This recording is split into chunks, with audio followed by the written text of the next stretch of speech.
Episode 3 की शुरुआत में हम देखते हैं टीम टाइटंस और लेजेंड्स के बीच में जो लड़ाई हो रही थी, चियंग उसको शूट कर रही थी।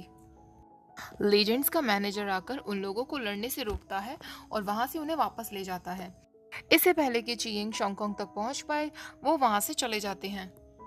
अब एक चाओशिन नाम की न्यू लड़की की एंट्री होती है जो कि चियंग के ऑफिस में ही काम करती है। चाओशिन डायरेक्टर से कहने लगती है, मुझे बुरा लग रहा है कि मैंने आई कंक्वर चैंपियनशिप को लाइव शूट करने का मौका हाथ से गवा दिया। डायरेक्टर कहता है, चियंग तुम्हारे जैसी एक्सपीरियंस्ड नहीं है, लेकिन उसने जो अभी वीडियो भेजी है वो सच में एक हॉट टॉपिक बन जाएगी। लेजेंड्स और टाइटंस मैच के बाद आपस में लड़ रहे थे। चियंग की तारीफ सुनकर चाओशिन को जलन होने लगती है। लेजेंड्स का मैनेजर जी शॉन्गकॉन्ग को वीडियो दिखाता है और कहता है, तुम फिर से अपनी हरकतों की वजह से ट्रेंड में हो। जेफरी के साथ तुम्हारी लड़ाई का वीडियो वेबो पर अपलोड हो गया है। टीममेट्स कहने लगते हैं, इस तरीके की हरकत कौन कर सकता है। मैनेजर कहता है, ये किसी चियंग नाम की लड़की ने अपलोड किया है। जी शॉन्गकॉन्ग को गुस्सा आने लगता है। अब चियंग अपनी फ्रेंड याया से मिलती है। याया उससे कहती है, कल जो तुमने वीडियो भेजा था वो नंबर 1 ट्रेंडिंग में चल रहा है। डायरेक्टर तुमसे बहुत खुश हैं और तुमने चाओशिन को भी पीछे छोड़ दिया है। याया चाओशिन के लिए कॉफी लेने जा रही थी। चियंग उससे कहती है, तुम्हें चाओशिन के सामने इतना कमजोर नहीं पड़ना चाहिए। मैं तुम्हें एक सॉल्यूशन देती हूँ जिससे चाओशिन कभी भी तुम पर हुक्म नहीं चला पाएगी। चियंग जब वापस अपने ऑफिस पहुंचती है तो सब उसका बहुत अच्छे से वेलकम करते हैं। डायरेक्टर भी उसको बहुत अच्छे से ट्रीट करता है। शाओ जिन से ये सब बर्दाश्त नहीं होता और वो मैनेजर जाओ को कॉल करती है। मैनेजर जाओ जो कि लेजेंड टीम का मैनेजर था। अब चियंग अपने डायरेक्टर से पूछती है, मैंने जो वीडियो अपलोड किया उससे कंपनी को कोई प्रॉब्लम तो नहीं होगी। डायरेक्टर कहता है, तुमने बस रियलिटी को शूट किया, तुमने अपने आप से कुछ ऐड नहीं किया, तो कंपनी को कोई प्रॉब्लम नहीं होनी चाहिए। लेकिन तभी डायरेक्टर के पास मैनेजर जाओ का कॉल आता है, जो चियंग की अपलोड की हुई क्लिप्स के लिए उसकी कंप्लेन कर रहा था। डायरेक्टर बात को संभालते हुए कह देता है कि चियंग अभी वापस नहीं आई है। अब डायरेक्टर चियंग से कहता है, शाओ चिन के मैनेजर जाओ से अच्छे रिलेशन हैं, शाओ चिन इस बात को अच्छे से संभाल लेगी। अब चियंग याया से मिलती है। याया उससे पूछती है, बॉस ने तुम्हें क्या रिवॉर्ड दिया। तो चियंग कहती है, कोई रिवॉर्ड नहीं मिला, बल्कि मुझे तो डर है कि अगर ये मैटर नहीं सुलझा तो मुझे कंपनसेट ना करना पड़े। पीछे से शौचिन आती है जो कहने लगती है, हमें ऐसे ही किसी भी चीज़ की वीडियो नहीं निकालनी चाहिए, वरना कंपनी की रेपुटेशन पर फर्क पड़ सकता है। अब याया शौचिन को कॉफी देती है। याया जानबूझकर चियंग के कहने पर उस कॉफी को टेस्टलेस बनवा कर लाई थी। शौचिन को वो कॉफी बहुत बुरी लगती है और वो याया से कहती है, आज से तुम मेरे लिए कभी कॉफी नहीं लाओगी। अब जी शॉन्गकॉन्ग अपने फ्रेंड सन से मिलने पहुंचता है। सन उससे पूछता है, जब गूफैन की कंडीशन सबको पता थी तो गूफैन को चेंज क्यों नहीं किया गया। शॉन्गकॉन्ग कहता है, मैंने मैनेजर जाओ से कैप्टन चेंज करने के लिए कहा था, लेकिन उन्होंने मना कर दिया। सन कहता है, गूफैंग अब ऑलरेडी 30 साल का हो चुका है, मुझे नहीं लगता कि ये स्टेज उसे खेलने का और मौका देगी। अगर गूफैंग रिटायर होता है तो तुम्हारे आगे का क्या प्लान है। शॉन्गकॉन्ग कहता है, मैं इस टीम में कैप्टन की वजह से ही हूँ, अगर वो रिटायर हुए तो मुझे पता नहीं इस टीम का क्या होगा। इधर चियंग अपनी फ्रेंड यी के पास बैठी हुई थी। चियंग यी से कहती है, जब से मेरे डैड ने उस औरत से शादी कर ली तब से मेरा बस यही सपना रहा है कि मेरी खुद की फैमिली हो, जिसके लिए मैं मेहनत करती आई हूँ और अर्न करती आई हूँ। मैंने अपनी सारी सेविंग्स इस घर के डाउन पेमेंट में खर्च कर दी। ये घर मेरी माँ का एक सपना है, तो मुझे अपनी जॉब को अच्छे से करना होगा और एक प्रोफेशनल बनना होगा। यी देखती है कि चियंग बार बार किसी को कॉल कर रही थी। यी के पूछने पर चियंग कहती है, मैं जी शॉन्गकॉन्ग को कब से कॉल कर रही हूँ और मैंने उसे मैसेज भी किया, लेकिन अभी तक उसका रिप्लाई नहीं आया और ना ही वो मेरा कॉल रिसीव कर रहा है। उसके पास मेरी माँ का नेकलेस है, मुझे उससे वो नेकलेस लेना ही है, चाहे मुझे उसे कितनी बार भी कॉल क्यों ना करना पड़े। यी कहती है, उसके पास तुम्हारी माँ का नेकलेस कैसे आया। तो चियंग कहती है, ये एक लंबी कहानी है।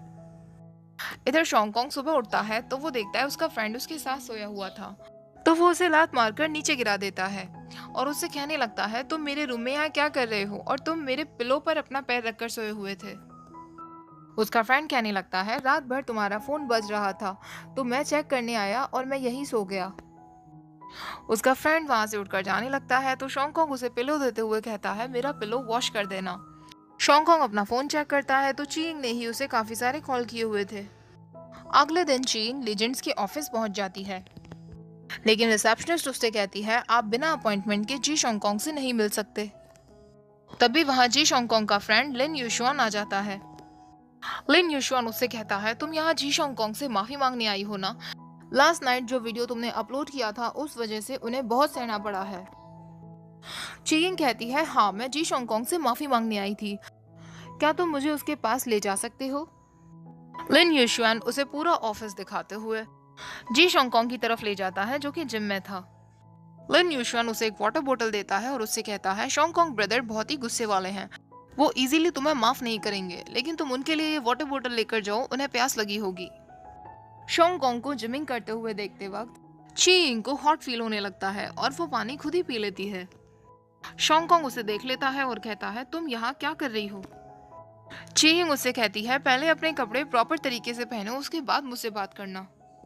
शोंगकोंग कहता है लेकिन मैंने तो प्रॉपर तरीके से अपने कपड़े पहने हुए हैं, कल रात को तुमने मुझे कम से कम 50 बार कॉल किया और आज तुम यहाँ आ गई हो, आखिरकार तुम चाहती क्या हो। चीयिंग उससे माफी मांगने लगती है और कहती है मुझे माफ कर दो, मैंने तुम्हारी वीडियो इंटरनेट पर डाल दी जिसकी वजह से तुम्हें बहुत झेलना पड़ा, प्लीज मुझे माफ कर दो और मेरा नेकलेस वापस दे दो।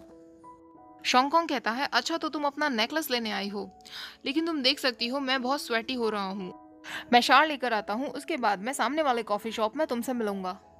अब लिन यूशुआन शोंगकोंग को एक पिंक सूट देते हुए कहता है तुम्हें ये सूट पहनकर जाना चाहिए, चीयिंग पक्का इम्प्रेस हो जाएगी। शोंगकोंग कहता है तुम क्या बकवास कर रहे हो। तो लिन यूशुआन कहता है मुझे पता है तुम दोनों के बीच में कुछ चल रहा है, चीयिंग यहाँ तक तुमसे मिलने आई और तुमने उसके लिए गिफ्ट भी रखा हुआ है। शोंगकोंग कहता है कैसा गिफ्ट। लिन यूशुआन उसे वो नेकलेस दिखाते हुए कहने लगता है यही वो गिफ्ट है ना जो आपने चीयिंग के लिए रखा था। शोंगकोंग कहता है मुझे ये वापस करो, मुझे उसे ये वापस देना है। लेकिन लिन यूशुआन उससे कहने लगता है पहले मुझे बताओ कि आप दोनों के बीच में क्या चल रहा है, और इसी बीच वो नेकलेस टूट जाता है। इधर चीयिंग बैठकर शोंगकोंग के बारे में ही सोच रही थी। अब शोंगकोंग उसके पास आता है और उससे कहने लगता है पहले तुमने मुझे अपना नंबर दिया, उसके बाद तुमने अपना नेकलेस मेरी कार में छोड़ा, क्या इसे एक लव स्टोरी की शुरुआत कहेंगे। चीयिंग कहती है मैं मानती हूँ कि मैंने तुमसे झूठ कहा था, लेकिन मैंने अपना नेकलेस जानबूझकर तुम्हारी कार में नहीं छोड़ा और आज मैं यहाँ सिर्फ अपना नेकलेस वापस लेने आई हूँ। शोंगकोंग उसे वो नेकलेस वापस दे देता है। चीयिंग उसे देखकर कहने लगती है ये नेकलेस टूट कैसे गया। शोंगकोंग कहता है ये टूट गया, लेकिन अभी तक तो ये बिल्कुल ठीक था, तुम मुझे बताओ ये कितने का था, मैं तुम्हें इसके लिए पे कर दूंगा। चीयिंग रोने लगती है और कहती है क्या तुम्हें पता है मेरे लिए ये कितना कीमती था।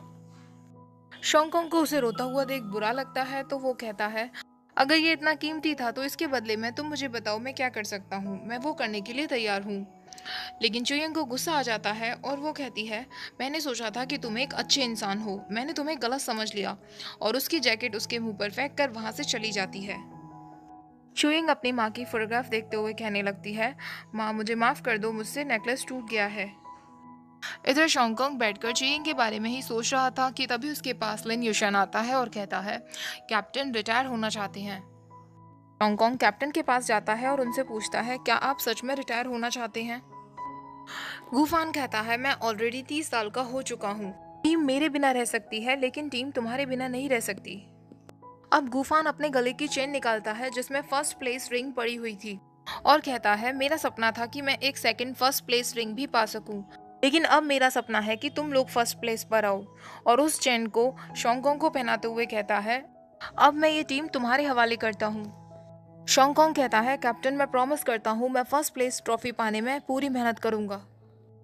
अब सारे प्लेयर प्रैक्टिस करते हैं और एक नए प्लेयर ली नैन को अपनी टीम में ज्वाइन कर लेते हैं। कोच और मैनेजर एक मीटिंग लेते हैं जिसमें वो डिसाइड करते हैं कि गू फैंग की जगह किसको कैप्टन बनाया जाए। गू फैंग शोंगकोंग का नाम सजेस्ट करता है, लेकिन मैनेजर जाओ को उसका सजेशन अच्छा नहीं लगता क्योंकि शोंगकोंग ने लास्ट मैच में काफ़ी गलतियां की थी। गू फैन कहता है शोंगकोंग की काफ़ी गलतियां मेरी वजह से थी क्योंकि वो हर बार मुझे प्रोटेक्ट करने में लगा था, इसलिए वो हारा। प्रेसिडेंट कहता है हम शोंगकोंग को एक टेस्ट पर रखेंगे जिसके लिए नेक्स्ट कंपटीशन में उसे कैप्टन बनाया जाएगा और उसकी स्ट्रेटजीज देखी जाएंगी। जब शोंगकोंग को ये बात बताई जाती है तो वो कंपटीशन प्रैक्टिस के लिए मैनेजर जाओ के सामने 3 कंडीशंस रखता है। पहली कंडीशन कि वो प्रैक्टिस के चलते किसी भी तरीके की कोई कमर्शियल इवेंट्स नहीं करेंगे। दूसरी कंडीशन, प्रैक्टिस के लिए जो भी प्लान कोच और वो डिसाइड करेंगे सबको वही मानना होगा। और तीसरी कंडीशन, उन्हें एक नए इक्विपमेंट्स चाहिए होंगे। मैनेजर जाओ को समझ आ जाता है कि शोंगकोंग जानबूझकर उनसे पंगे ले रहा है। मैनेजर जाओ गुस्से में वहां से चला जाता है और कहने लगता है, ये शोंगकोंग अपने आप को समझता क्या है। चुयंग का बॉस उसे बुलाता है और उससे कहता है, तुम्हारे प्रोग्राम की पॉपुलैरिटी दिन पर दिन कम होती जा रही है। तुम्हारे पास बस 1 महीना है, तुम्हें कुछ ना कुछ करना होगा। दूसरी तरफ यी को भी जॉब से निकाल दिया जाता है क्योंकि वो डायरेक्टर पर बहुत गुस्से में चिल्ला गई थी। दोनों आपस में बातें कर रहे होते हैं तो यी चिंग से कहती है, मुझे लगता है तुम्हें अपने प्रोग्राम की पॉपुलैरिटी बढ़ाने के लिए शोंगकोंग का इस्तेमाल करना चाहिए। तुमने मुझसे कहा था कि शोंगकोंग नेकलेस तोड़ने के बदले में कुछ भी करने के लिए तैयार था, तो तुम्हें इस बात का फायदा उठाना चाहिए। उसकी पॉपुलैरिटी से तुम्हारे प्रोग्राम पर बहुत असर पड़ेगा। चुयिंग कहती है, मैं उस जैसे इंसान के साथ कोई कनेक्शन नहीं रखना चाहती। यी कहती है, तुम्हारे पास और कोई मौका नहीं है, तुम्हें हर महीने अपने हाउस की डाउन पेमेंट्स भी देनी है। अगर जॉब चली गई तो तुम क्या करोगी? अब मैनेजर जाओ प्रेसिडेंट को पेशी नाम के एक टीम प्लेयर को सजेस्ट करता है जिसकी पॉपुलैरिटी बहुत हाई है और उसके काफ़ी फैंस हैं, और उसे कैप्टन बनाने के लिए कहता है।